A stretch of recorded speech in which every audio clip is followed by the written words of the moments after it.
Então vamos lá. Aqui dentro do nosso projeto, vamos criar aqui primeiramente na raiz, tá? Sempre que eu falar criar algo na raiz, é na pasta que vocês criaram para o projeto, que é financeiro, botão direito, novo arquivo, ali New File, Ctrl S para poder salvar.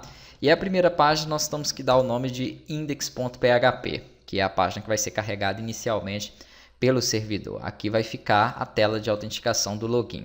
Para poder fazer esse login, primeiramente eu preciso ter um banco de dados, tá?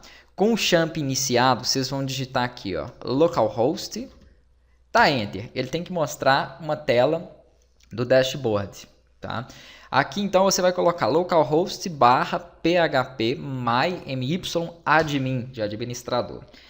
E vai entrar, ele vai te dar acesso ao ambiente de desenvolvimento de banco de dados aqui do servidor local, né? Independentemente se for o champ, se for o amp server, se for workbench, não importa. Você vai entrar no ambiente aí de desenvolvimento do banco de dados. E nós vamos criar um banco de dados chamado financeiro, tá? Essa base de dados vai ter algumas tabelas aqui dentro e essas tabelas nós vamos lançando os recursos aqui necessários para o desenvolvimento. Então clique em banco de dados. Aqui na codificação dele, vamos utilizar, né, o TF8 General CI. Por quê? Porque essa codificação ela aceita caracteres que nós utilizamos como cedilha, acentuação, né, e alguns outros caracteres especiais. Então essa aqui, ó, sempre coloquem ela.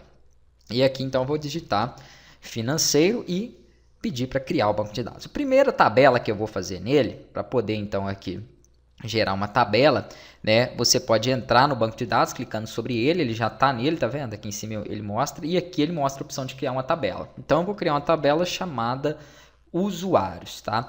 E ele quer saber quantas colunas eu vou solicitar para essa tabela. Nós vamos precisar para todas as tabelas que eu fizer de um campo ID, que é o campo que vai definir cada registro inserido. Então vamos entender assim, eu tenho 4 usuários cadastrados. Esse ID vai receber o valor 1, 2, 3 e 4 para cada um deles. Um valor sempre diferente para cada usuário, porque quando eu precisar de mudar os dados de um usuário ou de fazer uma exclusão, né, eu posso ter 2 usuários Hugo, mas eu vou ter 2 usuários distintos pelo ID. Tá? Eu nunca vou ter 2 usuários com ID 1 ou 2 usuários com ID 2. Então ele é um campo único. Esse campo único nós chamamos de chave primária da tabela. Então todas as tabelas vão ter um ID, aí depois vem os dados da tabela mesmo, do usuário. Então eu quero gravar o nome do usuário, eu quero gravar aqui o e-mail do usuário, tá? Eu quero gravar nome, e-mail, a senha dele, também não vai precisar aqui de algo muito complexo ou específico não, e o nível desse usuário. Então 5 opções aqui somente, né, de forma bem simples para nós podermos trabalhar. Vou clicar em executar. E aqui nós vamos então preencher essas colunas da tabela com os dados que eu acabei de falar. Então o primeiro, a primeira coluna é ID, a segunda nome, a próxima vai ser o e-mail, a outra vai ser a senha e a última será o nível. Aqui então no nível eu vou colocar um campo varchar, que é para texto, tá? Aqui no máximo 20 caracteres, 20 dígitos, para me poder colocar aqui os usuários que vão ser cadastrados vão ser de níveis administrador, porque se o seu sistema tiver necessidade de outro usuário acessar ele, né, vamos supor que ele não tenha as mesmas permissões de acesso que um administrador. Então você pode separar por nível e definir quais são as permissões para cada um dos usuários com base naquele nível de acesso dele. Tá? Eu tenho muito isso dentro dos sistemas. A senha vai ser no máximo 25 caracteres. O e-mail aqui, para uma questão de segurança, você pode colocar 50. Tá? Eu já tive o exemplo de uma aluna que chegou com um e-mail com mais de 40 caracteres. Eu utilizava sempre 40 e ela não conseguia se cadastrar no portal porque o e-mail dela tinha 40 e poucos caracteres. Então 50 acredito que vai ser suficiente, né? Já é um exagero realmente para um e-mail.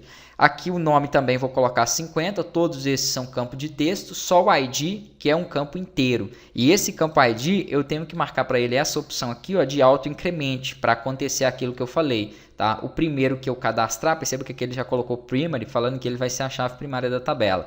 Vai receber 1, segundo 2 e assim sempre sequencialmente. Eu vou clicar aqui então embaixo em guarda, né, em salvar. Acredito que esteja assim por conta da versão do champ ou do navegador aqui, mas pode ser que aí esteja aparecendo salvar, guardar. Não tenho certeza exatamente como vai estar no de vocês. E aqui ele vai criar então a tabela e vai mostrar a estrutura dela, tá? Por enquanto ele não tem nenhum registro ainda inserido, nós vamos fazer esse registro de forma automatizada.